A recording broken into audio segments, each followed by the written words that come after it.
नमस्कार दोस्तों, मैं अभिषेक और आप देख रहे हो what I study, don't study hard study smart. दोस्तों, आज के इस वीडियो में हम आपके इंग्लिश के पोएम का दूसरा लेसन यानी कि sleep in the valley start करने वाले हैं, जिसके पोएट का नाम है आर्थर रिम्बाउड। दोस्तों, जो पोएट है आर्थर रिम्बाउड, इनका पूरा नाम जीन निकोलस आर्थर रिम्बाउड है। इनका जन्म 1854 में हुआ और इनकी मृत्यु 1891 में हुई। ये एक फ्रेंच पोएट थे, यानी कि ये फ्रेंच लैंग्वेज में अपनी पोएम को लिखा करते थे।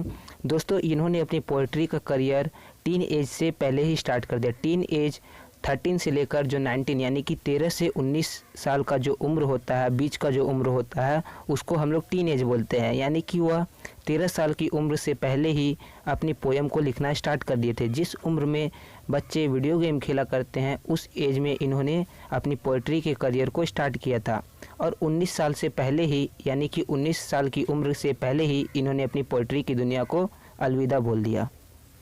दोस्तों, ये जो पोएम है ये भी फ्रेंच लैंग्वेज में ही पहले लिखी गई थी और बाद में इसको इंग्लिश में ट्रांसलेट किया गया। दोस्तों, ये जो पोएम है एक प्रकार का सोनेट है, यानी सोनेट हम लोग उसको बोलते हैं जो पोएम 14 लाइन्स यानी कि जो पोएम 14 लाइन्स की होती है, उसको हम लोग सोनेट बोलते हैं। जो सोनेट होता है वो दो भागों में डिवाइड किया जाता है, ऑक्टेव और सेस्टेट। पहले जो कविता की यानी जो पोएम की पहले 8 लाइन होती है उसको हम लोग ऑक्टेव बोलते हैं और बाकी बची जो आखिरी 6 लाइन होती है उसको हम लोग सेस्टेट बोलते हैं। तो चलिए दोस्तों, अब हम लोग इस पोएम को समझना स्टार्ट करते हैं। देखिए लिखा हुआ, small green valley where a slow stream flows, यानी कि एक छोटी सी हरी भरी घाटी है जहाँ पर पानी की जो धारा है वह बह रही है। And leaves long stand of silver on the bright grass, यानी कि हवा के द्वारा घास है वह उड़कर जाकर पानी में मिल गए हैं और वो भी बह रहे हैं और जो पानी है वह सिल्वर की तरह चमक रहा है। From the mountain top streams the sun rays they fill the hollow full of light, यानी कि दोस्तों जो वैली है यानी कि जो घाटी है उसके बगल में उसके नज़दीक एक बड़ा सा पर्वत है। उसके ऊपर से जो सूर्य भगवान है, सूर्य की किरणें है वह जो पानी में पड़ रही है, जिसके द्वारा जो पानी है वह सिल्वर की तरह चमक रहा है।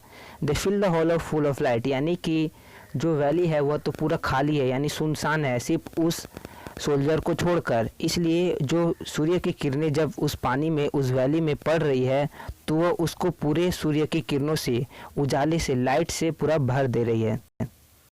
देखिए दोस्तों, अब आगे क्या लिखा हुआ, a soldier very young lies open mouth, यानी कि जो वैली है, जो घाटी है छोटी सी ग्रीन हरी भरी, वहाँ पर एक सोल्जर सोया हुआ है अपने मुंह को खोलकर। यहाँ पर वेरी यंग इसलिए बोला गया है, शायद वो जो सोल्जर है उसकी एज 18 से 25 साल के बीच की होगी, इसीलिए उसको यंग बोला जा रहा है। A pillow made of fun beneath his head, यानी कि पिलो मतलब होता है तकिया, मेड मतलब होता है बना हुआ, अ फन मतलब होता है एक प्लांट यानी कि पौधा होता है, उसको हम लोग बोलते हैं फन। अब बीनीथ मतलब होता है नीचे, यानी कि जो फन का बना हुआ तकिया है उसके सिर के नीचे है। Asleep stretched in the heavy undergrowth, यानी कि जो सोल्जर है वह सो रहा है अपने हाथ पैरों को फैलाकर हेवी अंडरग्रोथ में। यहाँ पर हेवी अंडरग्रोथ का मतलब है जो छोटा सा जो झाड़ी है यानी कि जो छोटा सा घाटी है, वहाँ पर चारों तरफ नीचे जो पेड़ पौधे हैं यानी कि हरे भरे घास है, उसी को यहाँ पर हेवी अंडरग्रोथ बोला जा रहा है। Pale in is warm green sun soaked bed, यानी कि जो सूर्य के किरणों से लथपथ उसका जो बिस्तर है उसमें वह फीका पड़ गया। यहाँ पर पेल का मतलब होता है फीका, यानी कि जब भी दोस्तों अगर आपको थोड़ा धूप में आप जाते हैं तो आपका जो फेस है वो फीका पड़ जाता है, पीला हो जाता है, वैसे ही उस सोल्जर का भी फेस जो उसका चेहरा है वह पीला पड़ गया है। तो चलिए अब देखते हैं आगे क्या लिखा गया है। His feet among the flowers ही स्लीप्स, यानी कि उसका जो पैर है वह उसके पैरों के नीचे फ्लावर्स है और वह सो रहा है।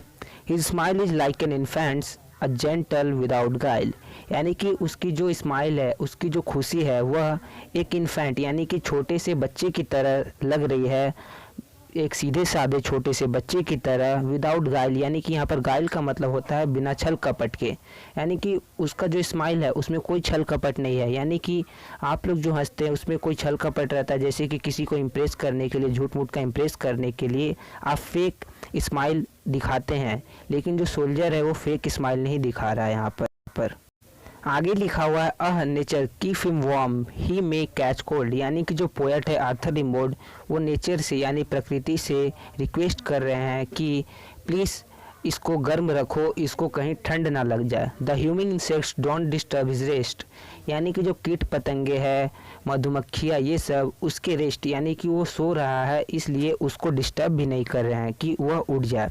ही sleeps in sunlight, one hand on his breast at peace, यानी कि वह शांतिपूर्वक सो रहा है सूर्य की किरणों के बीच में, और उसका जो एक हाथ है उसके ब्रेस्ट यानी कि उसके छाती पर है।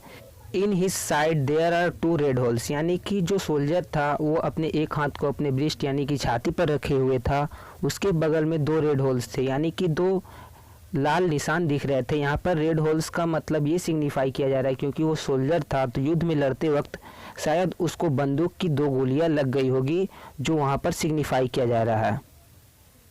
तो दोस्तों आखिर में ये जो पोयम है हम लोगों को शॉक कर देता है, आश्चर्य में डाल देता है, क्योंकि हम लोग जो शुरू में इतना अच्छी तरीके से इस पोयम को एंजॉय से पढ़ रहे थे कि एक सोल्जर है, वो घाटी में सोया हुआ है, स्माइल कर रहा है, उसके स्माइल में कोई भेदभाव नहीं है, कोई छल कपट नहीं है, वो शांतिपूर्वक सो रहा है उस ग्रीन वैली में मुस्कुराता हुआ। उसके रेस्ट को यानी वो जो सो रहा है उसको कोई इंसेक्ट्स भी डिस्टर्ब नहीं कर रहे हैं। और आखिरी लाइन में हम लोगों को ये पता चलता है कि वो जो सोल्जर सो रहा है वो रियल में सो नहीं रहा है, बल्कि वो मर चुका है। वो युद्ध में लड़ते वक्त उसको जो 2 गोलियां लगी थी उसके कारण वह मर चुका है। इसलिए दोस्तों ये जो पोयम है आखिरी लाइन में हम लोगों को शॉकिंग में डाल देता है, यानी कि हम लोगों को आखिरी लाइन में पता चलता है कि जो सोल्जर सो रहा था वो रियल में सो नहीं रहा था, वो मर चुका है। और दोस्तों ये जो पोयम है आखिरी में हम लोगों को पता चलता है ये एक प्रकार का ट्रेजेडिक पोयम है, यानी कि ट्रेजेडिक मतलब होता है जिसके आखिर में कुछ दुखद घटना घटित हो, उसको हम लोग एक प्रकार का ट्रेजेडिक पोयम बोलते हैं। तो दोस्तों अगर आपको ये पोयम अच्छी तरीके से समझ में आ गया होगा तो इस वीडियो को लाइक कर दीजिएगा और मेरे चैनल को सब्सक्राइब कर दीजिएगा, ताकि मेरा नेक्स्ट वीडियो जब कभी अपलोड हो उसकी जानकारी आपको सबसे पहले मिल जाए। तो दोस्तों आज के वीडियो में इतना ही। बाय बाय, टेक केयर, जय हिंद, जय भारत।